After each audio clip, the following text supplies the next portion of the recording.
Hi mga karag-karag! Welcome back to my vlog. Isang magandang gabi sa inyong lahat. Mula dito sa Lasak City. Nalate ako sa kaganapan ngayon, iskandalo, intriga, mga update sa Miss Universe 2025 dahil busy ako sa aking pangkabuhayan showcase. Pero ihahabol natin yan for tonight chismisan sa ating menopausal youthful distraction look mga karag-karag. O murarag, wala nagmenopause si Kuragan, di ba? Bigaon pa kayo porma. Of course, naka-filter tayo. Eto na nga mga karag-karag, ang mga latest na mga pa-iskandalo, intriga na pinagchichikahan na mga active na mga chismoso at mga chismosa na kung saan ako very hot seat talaga si Sir Adam Ginato mga karag-karag sa latest pa live interview niya kay Atisa Manalo. Grabe, marami ang nadismaya. Hindi ko rin mawari kung bakit niya nasabi yon, pero siguro pagoda din si Sir Adam kaya hindi na niya alam yung mga tinatanong niya sa mga kandidata. At sabi nga nila, bravo daw kay Atisa Manalo dahil sinupalpal daw agad niya ang fake news ni Sir Adam. So kung hindi nyo pa napanood ang video mga karag-karag, nako, watch this. Ang daming nakamiss sa'yo kagabi.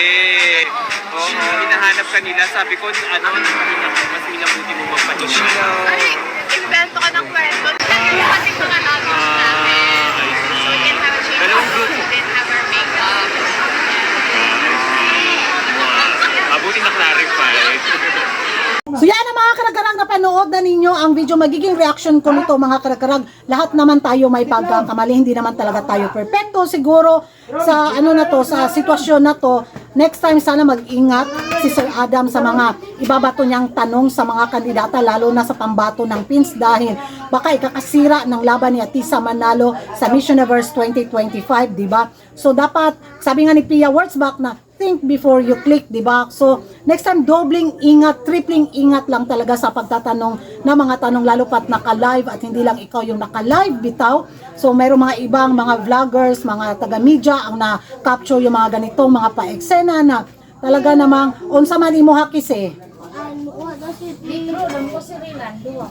Duha pagkuha dito kuan. Unsa man imo ha Madam Kring Kring? Tubig daw. Tubig imo ha pagkuha tubig dari o pagpili lang. Oh, butang lang di ana. Imo ha kuan. So, yun mga karag-karag, dapat maging maingat at dapat respetuhin din natin yung ng kandidata. Kahit sabihin natin pagod sila doon sa Thailand at tayo nakichismis lang.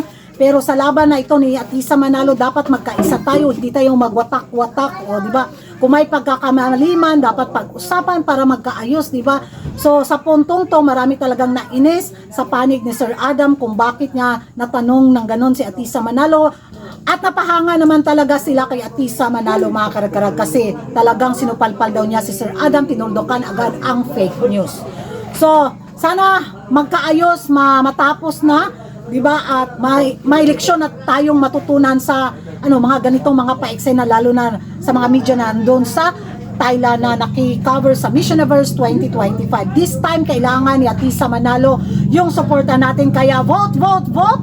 Bayanihan galore na tayo mga karag-karag. Kung hindi ka pa nakapag-boto kay Atisa Manalo, push nyo na. Punta na kayo sa Miss Universe app at iboto na ninyo ang ating pambato. Bayanihan galore na tayo mga karag-karag. Kung nagbayanihan nga ang Thailand para mabenta yung ticket nila doon sa Miss Universe 2025 sa Thailand, nakiisa na rin ang TPN Global bilang pagsuporta sa Miss Universe 2025 sa prangkisa ni Angkol sa Miss Universe Thailand Organization. Tayo pa ba kaya mga Pilipino, dapat suportaran din natin ang laban ni Atisa at suportaran natin ang Miss Universe 2025 bilang parte tayo ng Asia team. Kailangan pataubin natin ang mga taga-Tacos dahil hindi pwedeng sila yung manalo sa top 5. Dapat may makapasok na Asia sa top 5 sa Miss Universe 2025. Talagang hindi pwedeng walang mailtukuyo ang mga taga-team Asia mga karag-karag. Nako, makikipagbardagulan tayo! Laban Asia, laban! Ewan ko sa inyo mga karag-karag kung ano yung magiging reaction ninyo. Talagang nanggigigil din ako. Kailangan natin ng unity para sa laban na to. Manalo man or matalo, let's go Philippines! Unsa man imong ilil? Sigarilyo ba? Kabalo ka nag-vlog ko, gipatungan pa na ako nagkuan. Nanapod ang ako ang kuan Mga disturbo kayo mga customer. Pahawa nagyaoy. Thank you for watching mga karag-karag. And don't forget to like and subscribe my YouTube channel Kuragan-Karag and hit the notification bell para updated kayo sa mga latest kaganapan at latest news sa mundo ng beauty pageant. Magiging reaction ko dyan mga karag-karag. Like, ikunta ka ron.